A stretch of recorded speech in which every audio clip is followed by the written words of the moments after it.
Contracts. Part 3, baby. We made it. Let's dive in.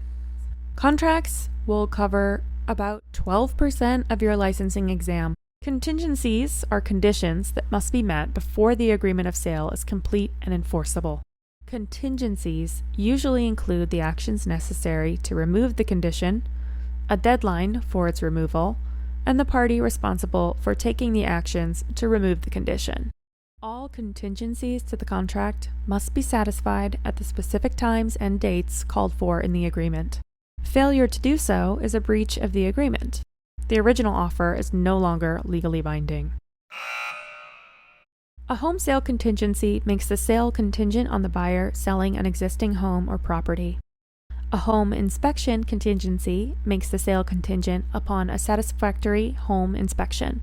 A financing or mortgage contingency makes the sale contingent on the buyer obtaining financing. An appraisal contingency makes the sale contingent on the property appraising at or above the sales price. The buyer's inspection advisory should always be included, and the contingency for sale of buyer's property form should be used when buyers need to make their offer contingent on sale. The greater the number of contingencies on an offer, the less attractive it is to the seller. A buyer's agent should caution buyers to use contingencies to protect themselves, but not kill the deal with too many contingencies. If a buyer misses a contingency deadline, they may lose their earnest money. If the seller misses a contingency deadline, the buyer may have the right to terminate the contract. Contract termination based on the inability to meet a contingency or on the other party's failure to meet a deadline typically requires written notice to the other party. A seller who indicates in the purchase agreement that a tenant-occupied property will be vacant but who cannot deliver may be held in breach of contract. Counteroffers. If the counteroffer is signed, it becomes a contract. Counteroffers kill the original offer and should only be used to counter unacceptable terms. Counteroffers are active until they are either accepted, rejected, or withdrawn. Finalize any counteroffer terms before responding to other buyers' offers. An express contract may be oral or written and clearly states the terms of the agreement between the parties. An implied contract has not been expressly agreed upon, but relies on the parties' actions to determine the agreement. A promissory note should include the date, initial principal and interest rate, terms of repayment, loan period, late fees, prepayment penalties, if any, and default circumstances and actions if the borrower defaults. A prepayment penalty is a charge to the borrower for the early repayment of a loan. The security instrument makes the mortgagor responsible for certain duties, which include pay the debt and real estate taxes, maintain adequate insurance, keep the property in good repair.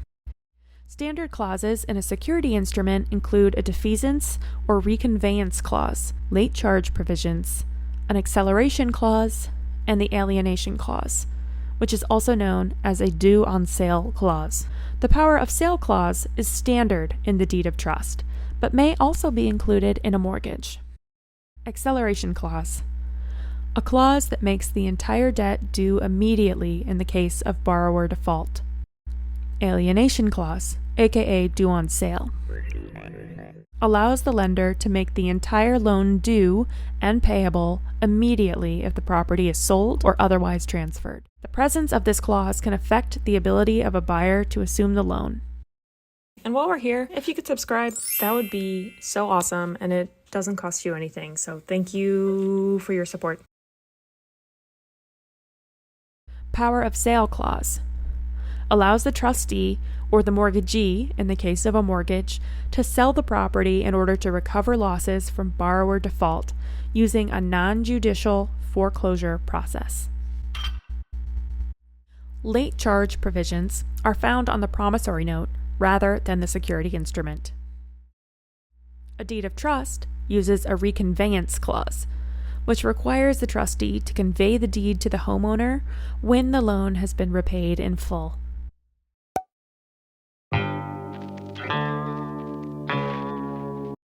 A mortgage uses a defeasance clause, which requires the lender to execute a satisfaction of mortgage when the loan has been repaid in full.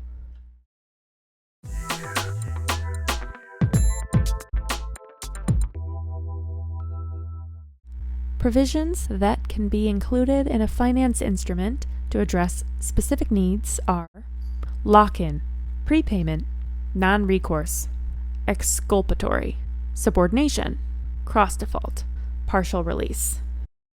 Subordination.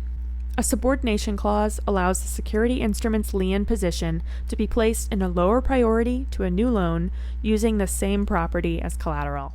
For example, a developer purchasing a vacant lot may need a construction loan as well as the loan for purchasing the land. The subordination clause in the security instrument makes it possible to obtain the construction loan. Purchase lease options.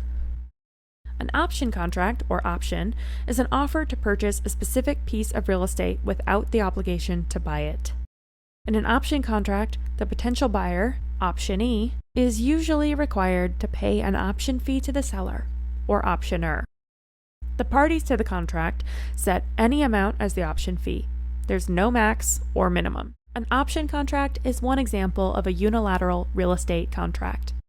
If the optionee decides to exercise the option, the optioner is required to perform the contract terms, and the contract then becomes a bilateral contract. If the optionee decides not to exercise the option and purchase the property, the optioner typically retains the option fee.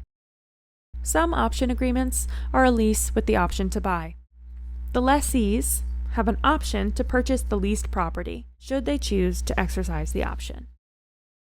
A lease with option to buy consists of two different agreements between the parties. One is a lease, and the other is an option to purchase.